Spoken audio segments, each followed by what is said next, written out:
আমার বাংলায় এবার আপনাদের দেখাবো স্টেশনের পাশে বটগাছের নিচে টিউশন। কোনো ফিস দিতে হয় না, উল্টে প্রয়োজন হলে বই খাতা পাওয়া যায়।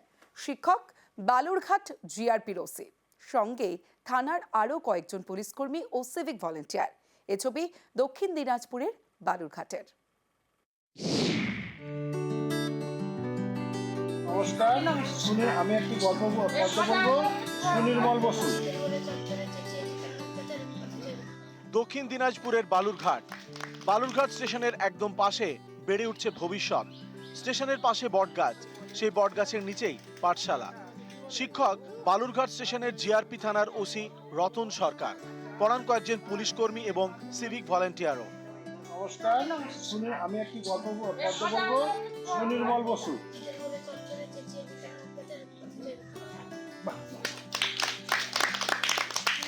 বাচ্চাগুলোকে প্রতি রবিবার করে আমরা পড়াশোনা করাই এখানটায়। ওরা স্কুলে যেরকম কিছু বুঝতে পারে না, প্রাইভেট টিউশনের অভাব এখানে গ্রামগুলোতে আছে। এই গ্রামগুলোর গরিব বাচ্চা কাচ্চাগুলো আমরা এটা মোটামুটি 23 সাল থেকে করি আসছি। পড়ুয়া সংখ্যা 30, সবাই স্কুলে পড়ে, কিন্তু টিউশনের সামর্থ্য নেই। তাই এই পাঠশালা। প্রতি রবিবারে ক্লাস। কঠিন কঠিন পড়া সহজেই বুঝিয়ে দেন পুলিশ কাকুরা। আচ্ছা, ইংরেজিতে নৌকাকে কি বলে? তারপরে ঘোড়াকে কি বলে? নাই। বিশপ।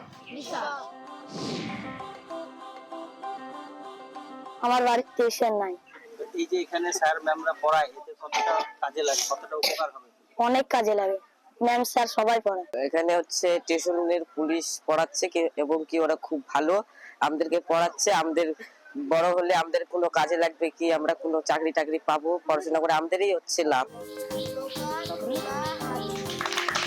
কারো বাবা টোটো চালান, কারো পরিবারে দিন আনতে পান্তা ফুরোয়। 2023 সাল থেকে এইসব পরিবারের বাচ্চাদের বড় ভরসা পুলিশ কাকুর পাঠশালা। প্রয়োজনে বিনামূল্যে বই খাতাও দেওয়া হয় পড়ুয়াদের। এই পাঠশালায় শুধু পড়ানো হয় না, কখনো চলে দাবা খেলা, কখনো কুইজ। খেলাটাকে কি খেলা বলে? ইংরেজিতে চেস।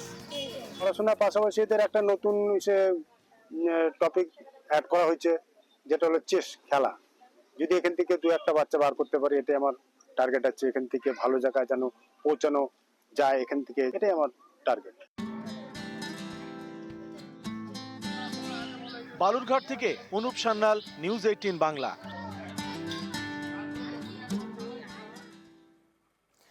আমার বাংলার এই বুলেটিনে সবশেষে আবহাওয়ার খবরের দিকে নজর রাখতে হবে। দক্ষিণবঙ্গের বিভিন্ন জেলায় চাঁদি ফাটা গরমে অতিষ্ঠ কলকাতা থেকে পুরুলিয়া, ঝাড়গ্রাম, বাঁকুড়া। রবিবারের বৃষ্টিতে সাময়িক স্বস্তি পেয়েছিল বাঁকুড়ার কতুলপুর, জয়পুর। সোমবার আবার জেকে সেই শিলাবৃষ্টির জেরে ফসলের ক্ষতি। দেখুন।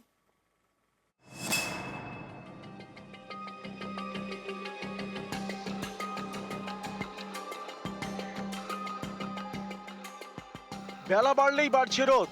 দক্ষিণবঙ্গের জেলায় জেলায় গরমে নাজেহাল।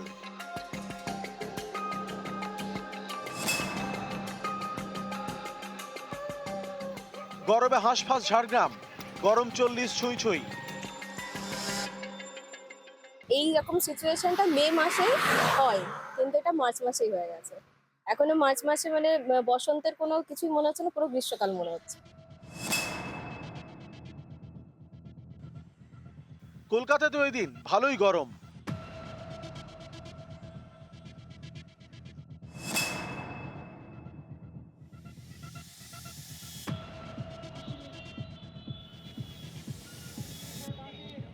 আমাদের অফিস যাত্রীদের খুবই কষ্ট, ছোট ছোট বাচ্চা আছে, তাদের স্কুলে যাতায়াতের খুব কষ্ট। তো প্রকৃতির কাছে শুধু এটাই চাওয়া, যাতে তিনি একটু তার তাপটা কমান।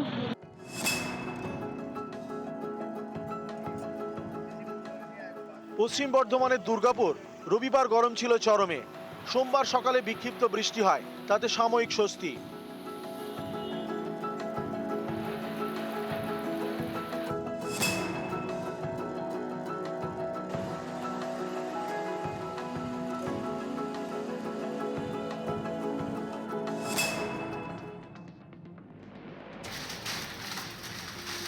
রবিবার পশ্চিম মেদিনীপুরের একাংশ এবং বাঁকুড়া, বিষ্ণুপুর সহ বেশ কিছু এলাকায় শিলাবৃষ্টি হয়। রবিবারের শিলাবৃষ্টিতে সাময়িক স্বস্তি পাওয়া গিয়েছিল, কিন্তু তাতে চাষের জমিতে থাকা ফসলের ক্ষতি হয়েছে। কৃষকদের দাবি, নষ্ট হয়েছে আলু, পেঁয়াজ, আদা, রসুন। ক্ষতি তো বহু ক্ষতি, পুরোটাই তো ক্ষতি হয়ে গেল একবারে। আলু গেছে, হ্যাঁ, তিল গেছে, পেঁয়াজ, আদা মানে রসুন সবই একদম মারা গেছে, একদম গাছ একদম সব থেঁতে হয়ে গেছে সিলেতে। শাকসবজি যা ছিল সমস্ত মানে যে মাঠে ফসলটা যেটা সেটা পুরোটাই নষ্ট হয়ে গেছে। সরকারের কাছে আবেদন যেন চাষিদের এই ক্ষয়ক্ষতির পাশে যেন দাঁড়ায় সরকার, এইটুকুই আবেদন আমাদের। নিউজ 18 বাংলা। 26শে বিধানসভা নির্বাচন আর মাত্র 1 বছর। তার আগে বিজেপির পদ্মে কাটা, কারণ কোথাও কোথাও মণ্ডল সভাপতি নির্বাচন হচ্ছেই না, কোথাও কোথাও মণ্ডল সভাপতি নির্বাচন নিয়েও গন্ডগোল। দেখুন, বছর ঘুরলেই বিধানসভা ভোট, তার আগে কোচবিহারে মণ্ডল সভাপতি খুঁজে পেতে সমস্যায় বিজেপি।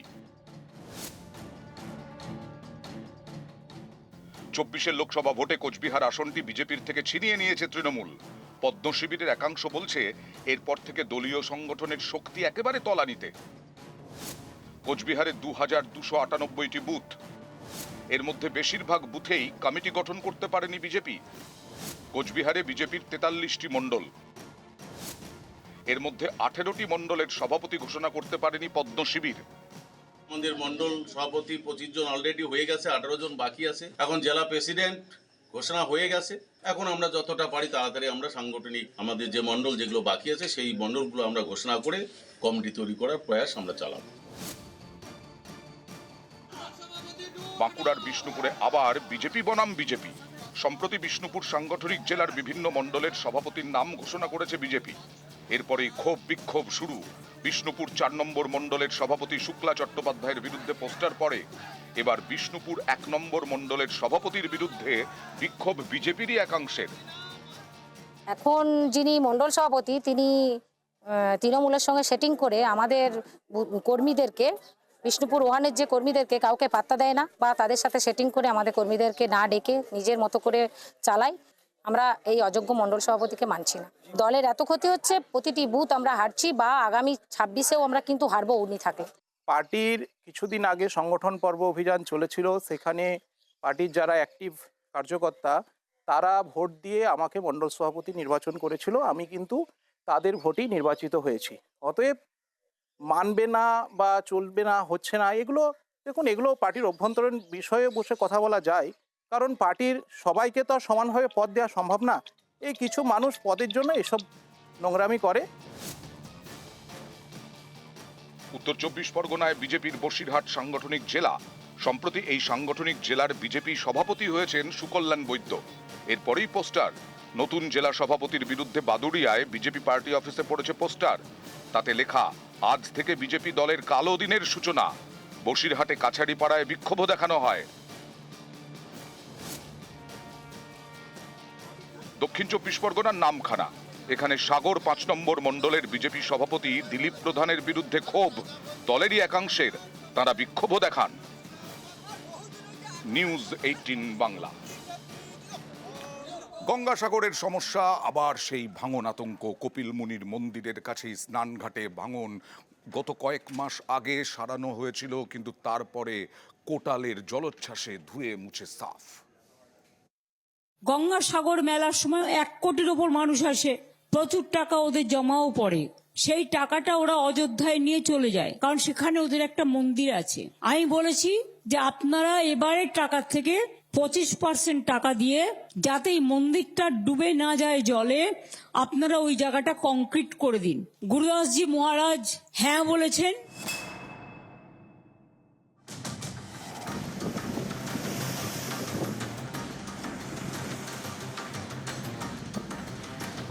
ফুঁসছে বঙ্গোপসাগর, আতঙ্কে গঙ্গাসাগর। কপিল মুনি আশ্রমের কাছে সাগর তটে আবারও ভাঙন। গত বৃহস্পতিবার ছিল পূর্ণিমার কোটাল, তখন থেকে বঙ্গোপসাগর ফুঁসছে। গঙ্গাসাগর চত্বরে সমুদ্রের পাড় ভাঙছে। স্থানীয়দের দাবি, পাড় ভাঙতে ভাঙতে কপিল মুনির আশ্রম থেকে এখন সাগরের দূরত্ব প্রায় 450 মিটার। 1 থেকে 3 নম্বর স্নানঘাটের মধ্যে বড়সড় ভাঙন দেখা দিয়েছে। গঙ্গাসাগর মেলার আগে অস্থায়ীভাবে বাঁধ মেরামত করেছিল প্রশাসন। জলোচ্ছ্বাসে সেসব ভেসে গিয়েছে। আতঙ্কে তো অবশ্যই আছি, রাতে তো চিন্তা থাকবে, ঘুমালে কখনো একটা ভরা কটালে এসে পুরো ভেসে নিয়ে চলে যাবে। আমি চাইছি সবাই একটা সামঞ্জস্যভাবে একটা যদি নদীমাত তৈরি করে, তাতে আমরা স্বাগত হিসেবে খুব গর্বিত থাকবো এবং চিন্তামুক্ত থাকতে পারবো। এখানকার যে উপকূলবর্তী মানুষ প্রচণ্ড আতঙ্কের ভিতরে থাকে, আমরাও আতঙ্কের ভিতরে রয়েছি, তাই কেন্দ্রীয় সরকার এবং রাজ্য সরকারকে দৃষ্টি আকর্ষণ করছি, অস্থায়ীভাবে না করে পাকাপাকিভাবে পার্মানেন্টভাবে আপনারা একটু ব্যবস্থা গ্রহণ করুন। সোমবার ভাঙন পরিস্থিতি ঘুরে দেখেন সুন্দরবন উন্নয়ন মন্ত্রী। গঙ্গাসাগরের যে ভাঙনগুলো, সুন্দরবনের বিস্তীর্ণ যে ভাঙন আবার শুরু হয়েছে, সেই ব্যাপারে রাজ্য সরকার অত্যন্ত সোজা করে এটাকে একটা পার্মানেন্ট জায়গাতে নিয়ে যাওয়া, তার জন্য প্রচেষ্টা চলছে। গঙ্গাসাগর থেকে বিশ্বজিৎ হালদার, নিউজ 18 বাংলা।